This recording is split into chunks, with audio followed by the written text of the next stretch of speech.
Hey, yo, foreigner, you crazy for this one. Yeah, they think I'm jab riding when I'm left hooking. Fiends say they love me cause they know I keep that sack moving. Sad to say, but this the life that I have grew in. I had to hustle, skipping class, man, I was true in. I can flip some packs and... Yo, it's another edition of Top City's Finest. Joining us today, we got a guy that we go way back with. Me and my brother grew up playing against him in YMCA leagues, man, just doing battle. This is a real confident, locked-in dude. He's now a leader in the city, man, on sports betting. So, man, that's what he's kind of going to talk about today. He's going to let us know about sports betting. And for the people that aren't sure about it, we'll see if he can convert us over to, hop on his little plan. But welcome to the Bucket Discussions podcast, Cam Cooks. Yes, sir. Appreciate you. Yes, sir, man. Appreciate you hopping on here with us. First off, let's start it off, man. Who was the person that had the biggest influence or impact on the person that you are today, man? I believe you 20, 21? Yes, sir. Around that age, so who had the biggest influence on you? I'll probably have to say my mom, bro. She just been there since day one, my biggest supporter. And she's always pushed me to do bigger things and be better. So I've just always appreciated her, and that's what I'm trying to do it for. Great answer, man. Shout out moms, man. For sure. All right, so tell us about what was your introduction into sports and basketball. Talk to us about that. Who introduced you and how did it happen? I really don't know who introduced me, but I got a few pictures back when I was like still in Pampers. Like I had a big ass basketball, like just running around the house with it, and I think I just fell in love with basketball ever since then. So ever since I was a baby, for real. I don't think anybody really introduced me to it, but I mean, once you get into one sport, you know how it goes. You want to try out all the other sports, and just kind of go from there. Watch out, bro. Watch out. All right, man. I like to ask all the hoopers this, man. Describe your game for somebody that hasn't seen you play. I've seen Cam play 1,000 times, man. Played against him, so I already know how he plays, man. Very, very coachable player, man. Gonna do what he's told, man. So, kind of describe your approach to the game and what kind of player you are. Yeah, I like that. I like being considered a coachable player because I mean you got to be coachable to be on the floor a lot. So, but to somebody who hasn't seen me play before, I'll probably say definitely a playmaker. Like I want to get my teammates involved, like, and I'm always looking to throw that dime, like just that one dime, that no look, whatever. But then a shooter for sure. Like you can't leave me open. You need a hand up on me. I'm gonna make you pay for that.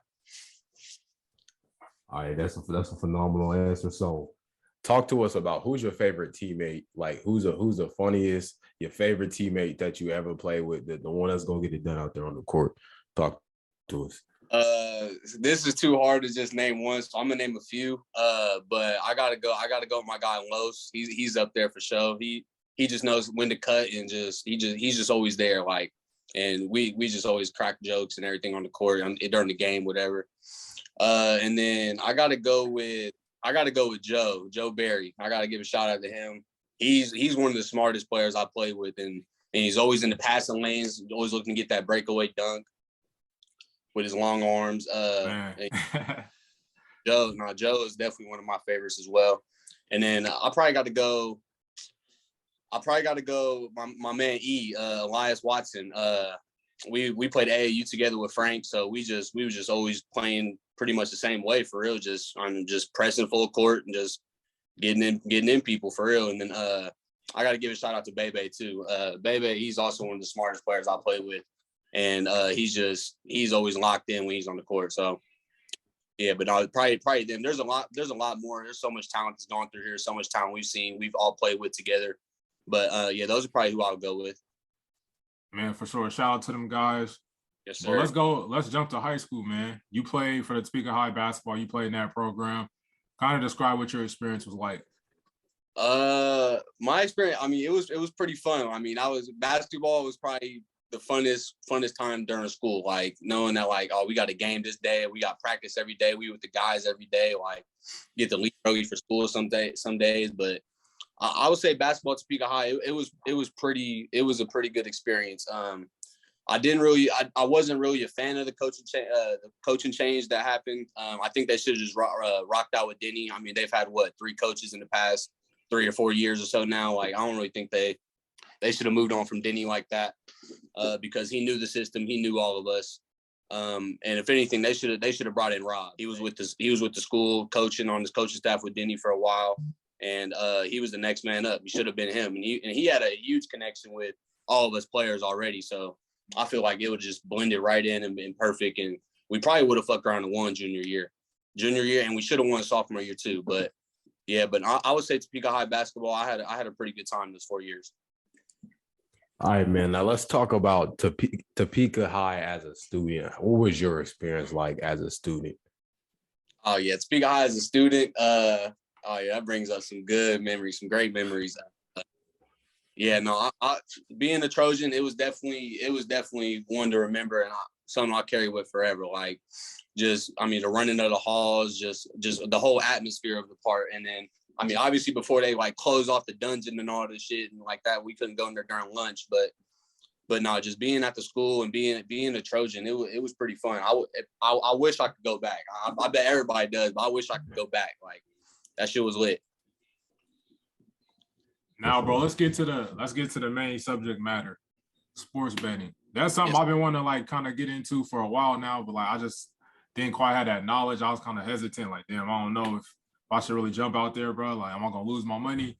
Talk to us about how you got into sports betting.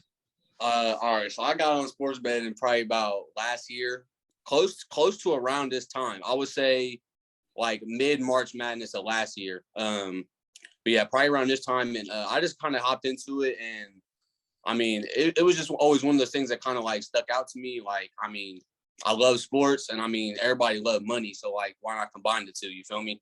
So I just kind of hopped into it, and I usually bet on Bovada, so I just kind of started playing around with Bovada, just making some bets, not really taking it serious like that. But then I say probably about a month or two ago, like I really started like taking it serious, like really like I would wake up and like I would check the games for the days, and I would check the stats. I would go through ESPN, like I would be really studying the stuff, and I mean then I would make those bets, and I would feel 110% confident in them.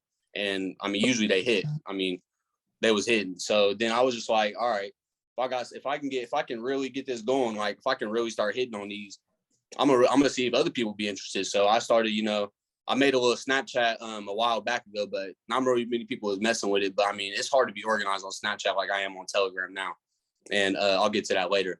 But yeah, I just kind of hopped into it, and I just slowly started taking it more and more serious. And I mean, like you said, you don't want to lose your money. Nobody wants to lose their money.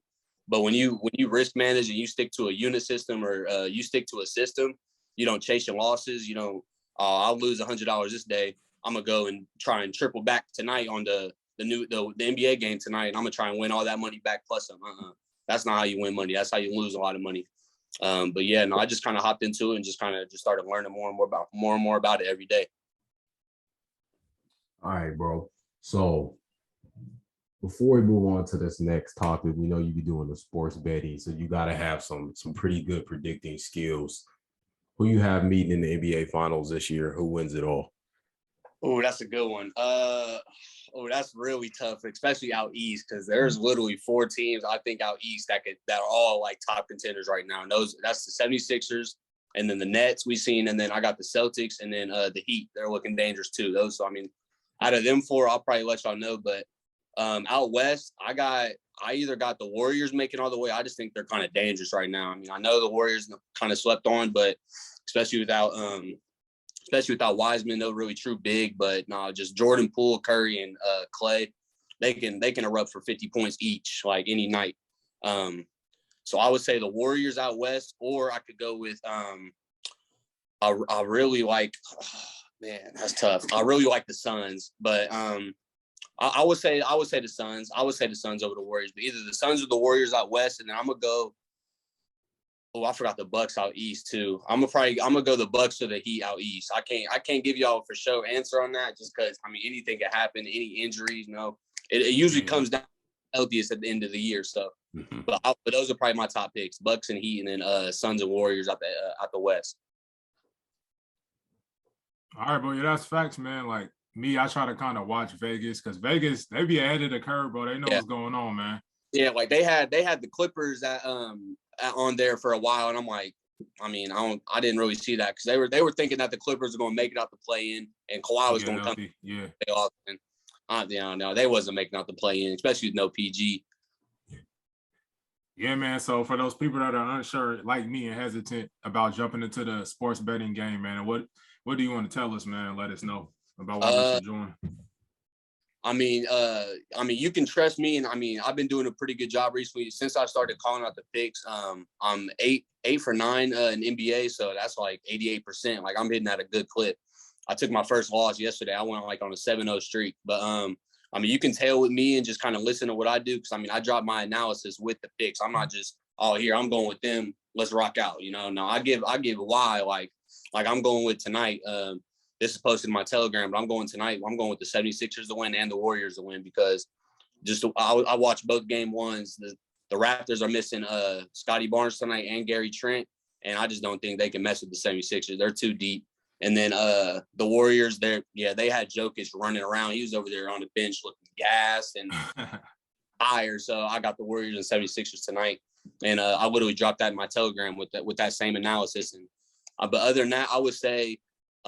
Obviously don't put no money in there that you can't lose. Like say you got some rent money, like I don't want you to throw your rent bets. Like don't do that, bro. Go pay your rent. Like this shit is not it's not nothing to mess with. Like, but just if you got some extra cash, some extra money sitting, want to make something happen, you want to make something shake, and and you're willing to, shit, throw $50, throw $100, whatever.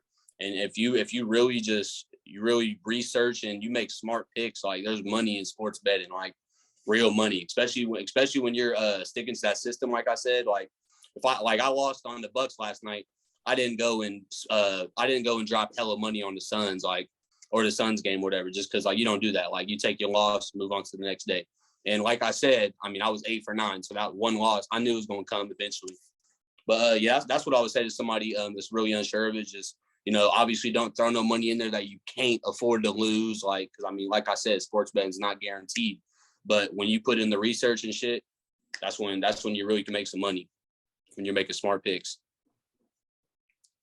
So, bro. So, what is the biggest lesson you learned since you graduated from high school? What is your best experience?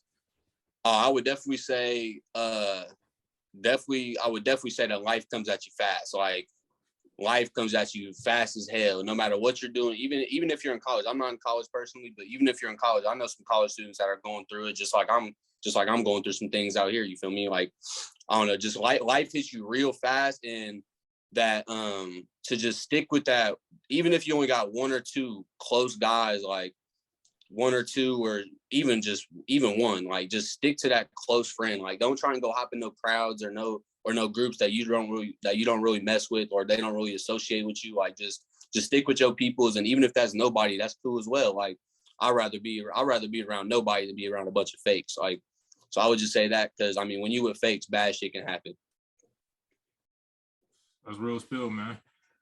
All right, you kind of already gave a little bit of advice, man, but this is my favorite question to ask everybody that comes on the Top Cities Finest. Bro, what is one piece of life advice, information, whatever, that you could give to a younger bro that's growing up, going through the same path that we went through? I would honestly kind of just touch on recently what I just said. I would say literally just, stick with the right crowds. Like, you don't want to get involved in the fake crowds growing up, because you'll just kind of just go down the wrong path. But other than that, I would say to just do what you love. Like, you don't want to go, if you're not sure on college, or if you're not sure on whatever you want to do in life, then just do what you love. Like, get into something that you're passionate about. You don't go do something that you don't want to go do. Like, if you do not want to go to college, do not go spend $100,000 on college and go to college. There's other ways to make money out here. I promise there is. Like, we're in 2022. There's so many ways to get bread out here. You can get bread off your phone, like literally off your phone, whatever that is. You can get bread off your phone. Affiliate marketing, trading, et cetera, investing, et cetera. Whatever you want to do, or whatever you love, go do that shit. Don't go do something you don't want to do. Like, that's my best advice. Don't go do something that you do not want to do in life, because then you at the end of the day, you're just gonna be unhappy, and you want to be happy in life. Facts, man. Honestly, you're gonna be the only one that ends up paying for it at the end of the day, bro. Whether that's money, whether that's your time, whether that's your happiness, bro. So hey, especially if your parents aren't forcing you out the house or like you gotta do this, you gotta do that, bro. Facts. Just take your time and explore, bro. We all young at the end of the day. Facts. And majority of the time, bro, when you go through that college and then you go into that job field that you wanted to go in, half the time you're burnt out by the time you're done with college, and you're about to enter like an entry level job, and you're not going to be getting paid that much. Like, I mean, sometimes depending on what you do, you will, like, just literally depending on what you do and what you go to school for. But majority of the time, you're going to be right down at the bottom, like not making no bread, and you have 80K in debt. Like, I'm good on any type of debt, to be honest with you. Like, I'm good on that. Real talk. All right, but how can we find your Telegram and how can we get signed up? And you got me convinced. I can send you my Telegram, or I have been posting every day on my Snapchat, just getting more and more people. We're almost up to 50 people, and I will be doing a giveaway at 50 people. Just had to let y'all know that. But yeah, I drop my picks every day. I drop why I'm making this pick, and I even show how much I'm throwing on the pick, so you know kind of how confident I am on it too. But yeah, I mean, all the rules and stuff are in there. Like, yeah, we're starting. Actually, I'm glad I'm on this show with y'all. We're starting 100 to 1K challenge starting tomorrow. And I'm gonna be going through every single pick with y'all. Like, and I'm literally gonna withdraw my account down to 100, and we're gonna rock out till we at 1K, and we're just gonna be making smart bets, risk managing. If we lose one night, we'll be all right. We'll be back the next day, and we're gonna get to that 1K. I mean, and most people now, I mean, like I said, it's 2022. If you don't got $100, then that's a problem. But yeah, but we're starting a little 100 to 1K challenge, and so I definitely want to get as many people in that as possible. So I mean, literally, we're gonna be making some money. You can cash out at 5. You can ride with me to 1K, whatever. But no, we're about to make some people some money. For sure, man. I'll be linking that. I'll be giving y'all that information. So make sure you tap in if you're interested in sports betting. Tap in with Cam, bro. And it's been another Top City's Finest, bro. We appreciate you tapping in with us. Sir, appreciate y'all.